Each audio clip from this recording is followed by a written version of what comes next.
West Philly interviewing Representative Roebuck. Just a little bit of background. We remember that Representative Roebuck is a member of the Democratic Party and has been in the Pennsylvania House of Representatives for District 188 since 1985. So currently his term ends on November 30th, 2020, if he is not reelected, but that's why we're here, right? Because he's running for reelection.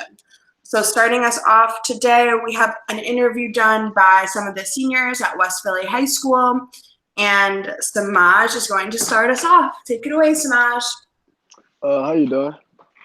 Hello. I would like to ask you what your upbringing was like. I'm Philadelphia born and raised. Grew up in West Philadelphia. Went to Philadelphia public schools.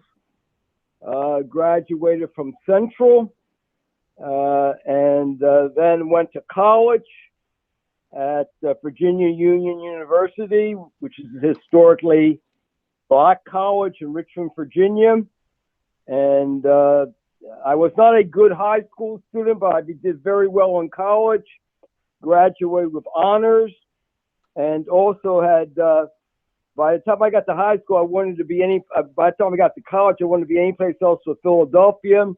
I got to Richmond. I liked Virginia a lot. And if you're going to stay in Virginia, if you're going to go to graduate school, you go to the University of Virginia. I went to the University of Virginia, got my master's and PhD in history. And by that time, another options had opened up, and I came back to Philadelphia and began to teach at Drexel, which I did for a number of years, and then worked briefly in the mayor's office under Wilson Good, was liaison between mayor's office and Philadelphia City Council, and then was elected to the legislature, where I've been since 1985. And I've been fortunate enough to become chair of the education committee, so that works very well with my background and my interests. That's just a sort of a broad summary of what I've done, but I very much like the neighborhood I live in. I like working with the people in my neighborhood. I like being a state representative because you can help people solve problems, and that's one of the important things you can do in life. But I also enjoy the job itself. And I would just mention this to you who are now in high school. One of the questions I used to ask my students when I was teaching at Drexel was, what did they want to do? And then almost always hands will go up and the student would say, I don't care what I do as long as I make a lot of money. And I would always say to them, that's not a very good reason for choosing a career. I said, there's nothing worse than having a job you don't like. I don't care how much money you make. And they look at me like I was crazy, but I believe that you have to find something you like to do, that you get pleasure out of doing, you get reward out of doing, and do the best you can at that particular job. So that's sort of my philosophy, but I know each person makes their own choices. I probably rambled far too long in my answer, but I hope that there's something in there that was helpful. All right, thank you. I would also like to ask, how many years do you have in politics? I've been in elected office since 1985, and I've been involved in political activity. I was always working in elections and things like that, but I've been in a state representative for over 40 years now. All right, and last question I would like to ask, what's one worldly disparity you prioritize to fix? I'm sorry, did you say that again for me? What's one worldly disparity you prioritize to fix? I'm not sure I'm understanding the question exactly. I think he's asking, what's one disparity in the world that you believe in and would fix? With disparity in the world? That's a hard question. I don't think there's no single disparity comes to mind. I think that probably my greatest level of concern and frustration is mobilizing individuals to understand the situation they're in and work out solutions to resolving problems or building upon strengths so that you can make the most out of whatever situation you're in. I don't believe in letting problems weight me down. I do believe in looking for ways to solve problems, and that's a big challenge and not always, something you're not always successful at. I don't know if I've answered what you asked, but that's sort of the philosophy that goes into my thinking. All right, thank you.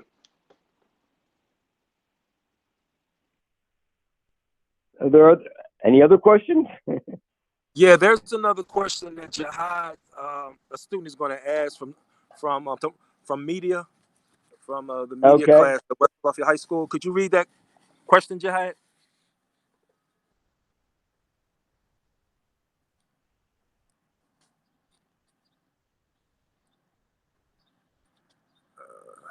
Okay.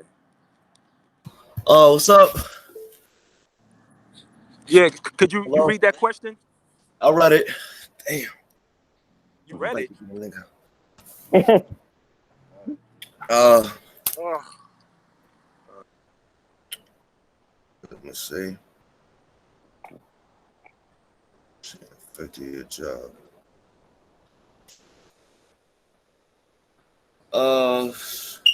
yeah. The question you see on your screen, just read it out loud so the representative can hear you. Okay. So just go ahead and read it. Why are you talking so low? Is that just God? How has digital communication affected your job? What are your thoughts on digital media's role in our culture? It's been a transition for me. I'm not a strong digital communications person. I still like being able to talk to someone and have a conversation, get an answer back and forth. And that's harder and harder to do now. And so I think that's limiting. I like interaction. I think you have to have some sort of active interaction with the person you're working with, the person you're seeking information from, the person you're trying to work with. And I think, unfortunately, the tendency now is to sort of, in many cases, avoid direct communications. And there's nothing more frustrating to me than having a problem I'm trying to solve and you don't get to talk to a real person.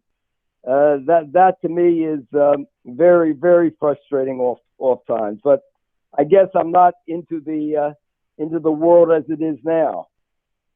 No, you're not. I'm not saying it's a better world, but I'm not into it. Thank you so much. Okay.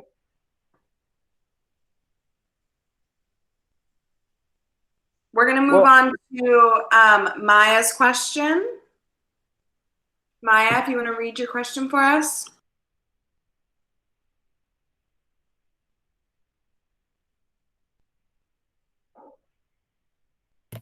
One second.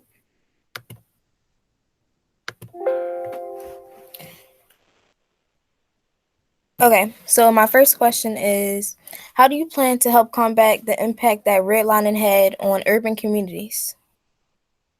Redlining? I'm sorry, what had on urban communities? What was the word? Redlining.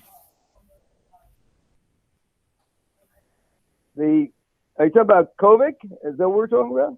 No, we're talking about redlining. That's when redlining. You mean redlining, the way they draw the districts? Yes. Okay. Yes, I think that's had an impact everywhere because there's a tendency by whichever party's in majority will you do realignment to try and draw districts so they maintain their control, their majority.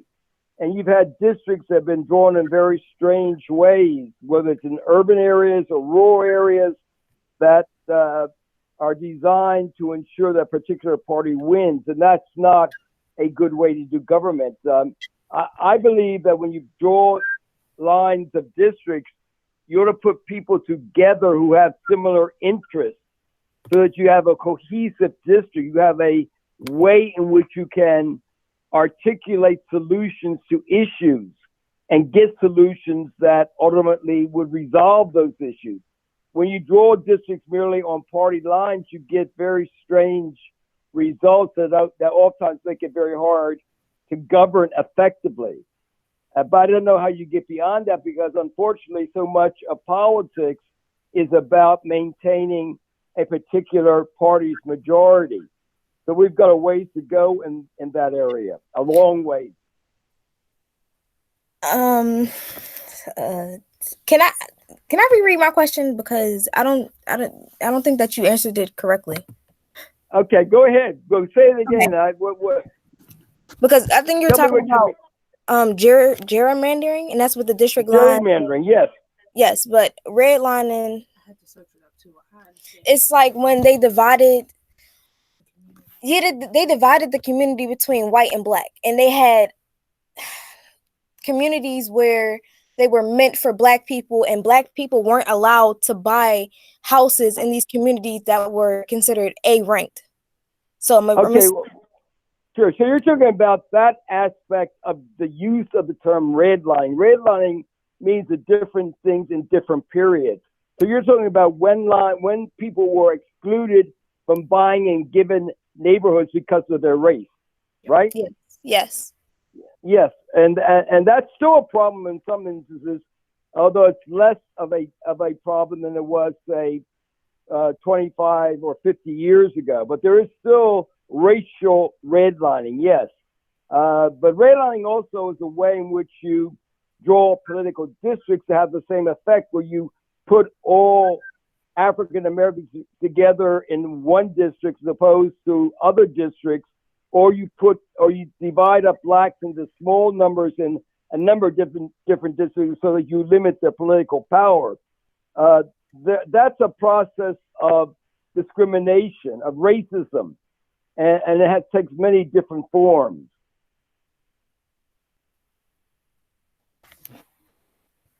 Okay. I'm going to move on to my next question.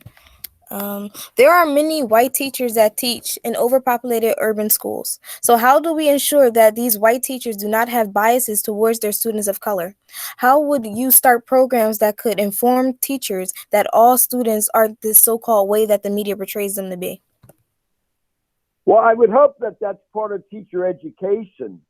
When teachers are trained to be teachers, they ought to be trained also to judge students not on their race, or whatever factors that might influence them, but to look at the students you have sitting in front of you and recognize their strengths and weaknesses, and design your approach to teaching them, no matter what color they are, in a fair and equal way.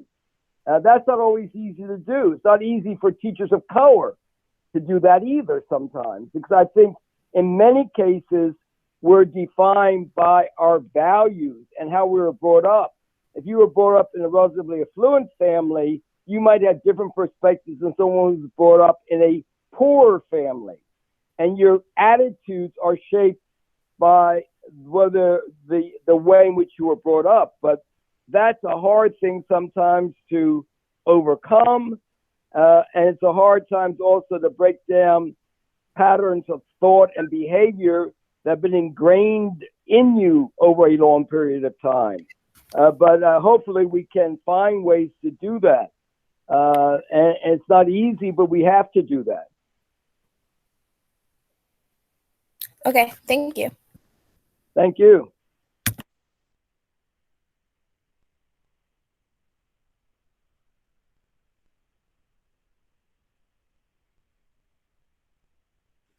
Our next question is going to Halea. Halea, can you make sure your mic's off? Yes. Okay, go ahead, girly. What is the biggest challenge you have faced in your time during your time in office? Well, I think there are any number of challenges. I think because I'm interested in education, one of the biggest challenges I've had is how we make our education system better, fairer, and provide the funding that will allow school districts to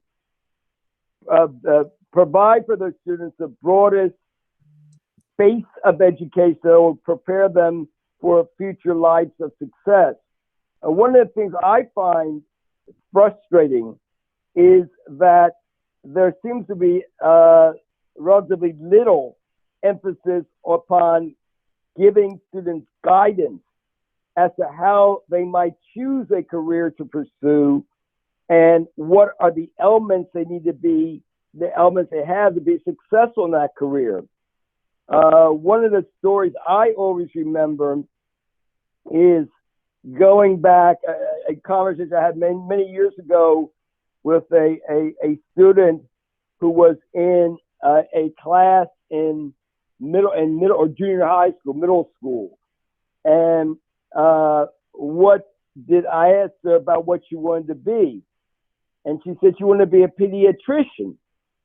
And so I said, well, you must really like science and math, right? She says, no, I hate it.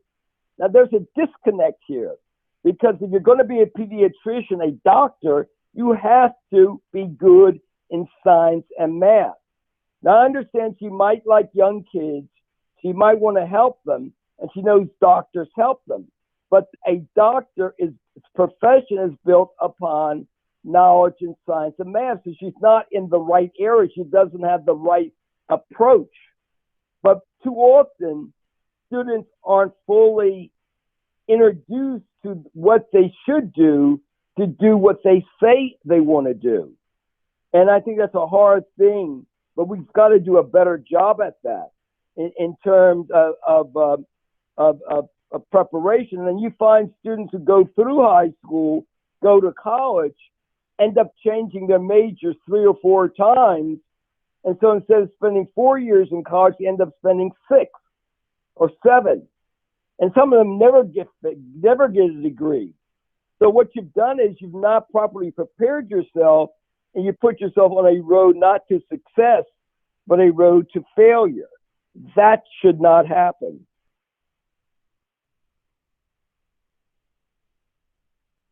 At least that's my view. Any other questions? Okay, thank you. My last question is, how have you and your team been dealing with COVID-19? Wait a minute, you broke up on me. How have I seen what? How have you and your team been dealing with COVID-19? COVID-19, it's been a very real challenge because it's so totally unexpected, and we have not had a full recognition of the potential of this kind of thing happening. So we didn't have preparations or any sort of way to or a point of reference in terms of how you would deal with this. And I find this very strange because I'm by training a teacher. I taught history. I taught American history. So I taught a lot of 20th century American history from the period from the 1900 to 1999, 2000. But what is strange to me is one of the periods I taught was a period of the First World War, for the United States, 1917, 1918. 1918 was the year of the Spanish flu, a flu that, like COVID, killed people. In fact, it killed a lot more people than this epidemic or pandemic did. It killed between 50 and 100 million people worldwide.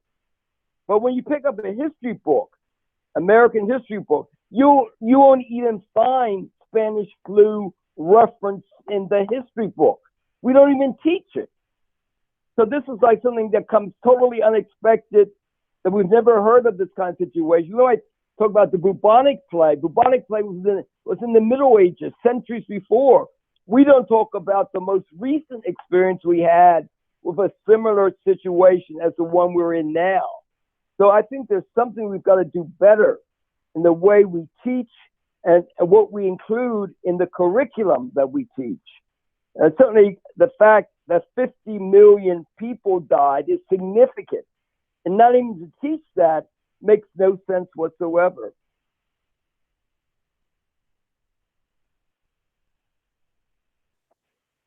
Okay, thank you. Can I just add one other point in here? It goes back to one of the questions that was answered earlier.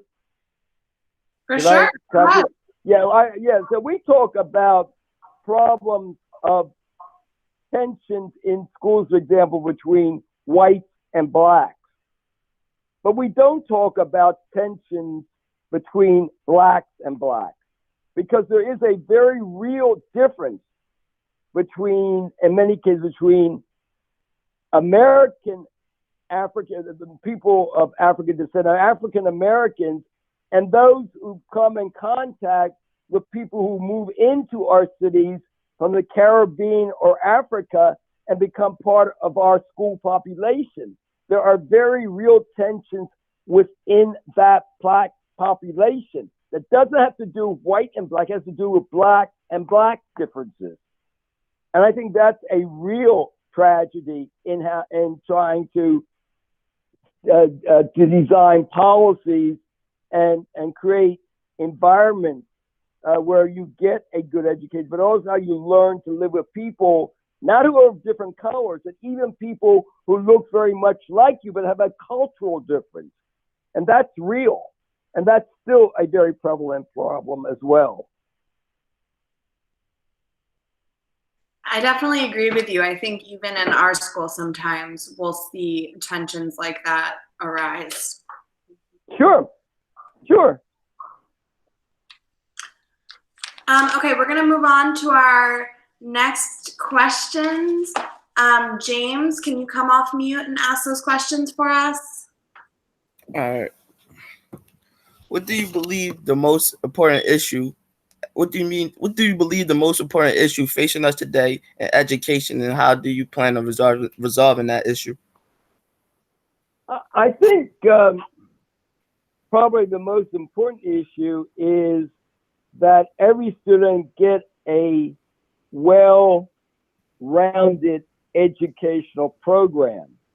One of the things I remember about my education, I'm a product of the Philadelphia public school system, is that in junior high school, middle school, you were exposed to different kinds of options. I remember that we had classes where in preparatory high school, you were given an introduction to foreign languages and samples of languages you might take in high school.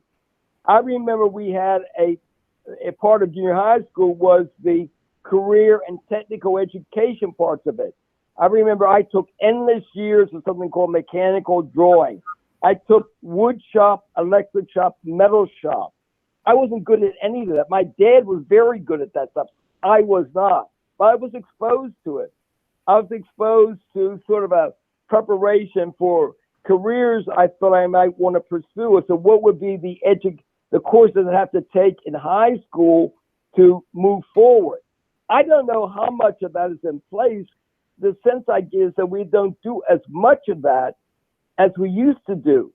And I think many times students don't get exposed to a full understanding of what the career they say they want to pursue is, what the academic basis of it is, and how they might achieve the academic goals they need to reach.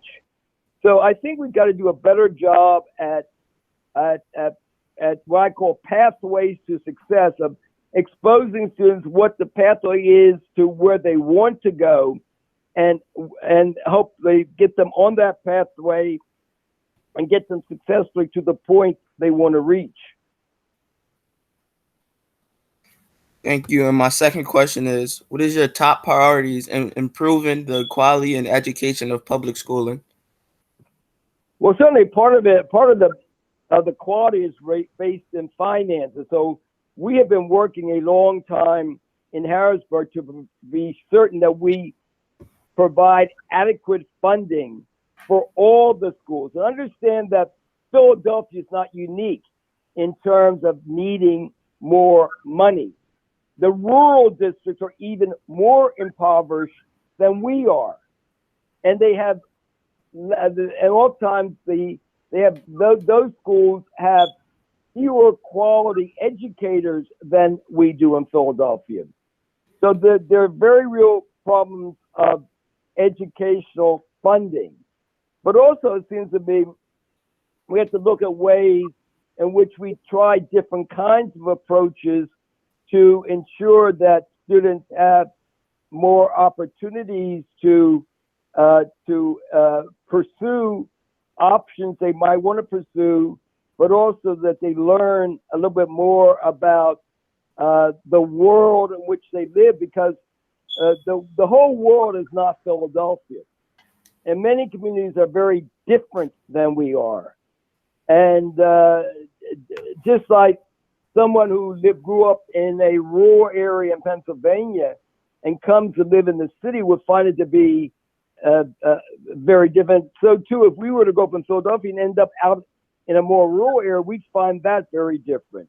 So we've got to learn how to live in different communities and how to adjust.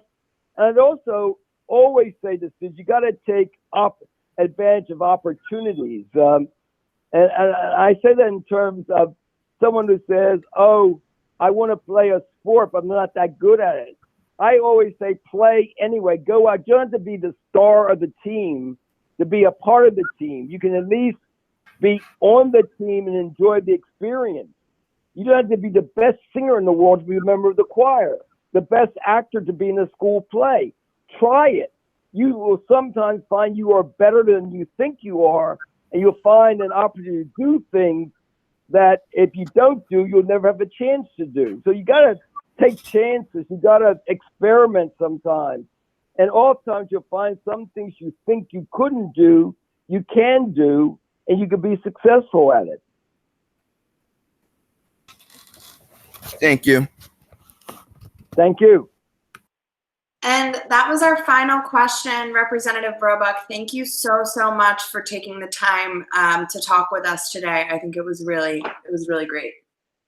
Well, good. And anytime you want me to come and speak with students, I'm more than happy to do that. I'm certainly, I've always been a supporter of West Philadelphia High School, and I have been doing a program on King Day at the school, but I like to sit down and talk with students. I'm more than willing to do that on a regular basis, and maybe if you want to, we could set up a time where I come in.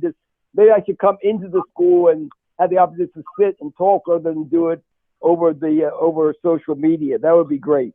Yeah, so let me know if that's something you want to do. I'd love to do that.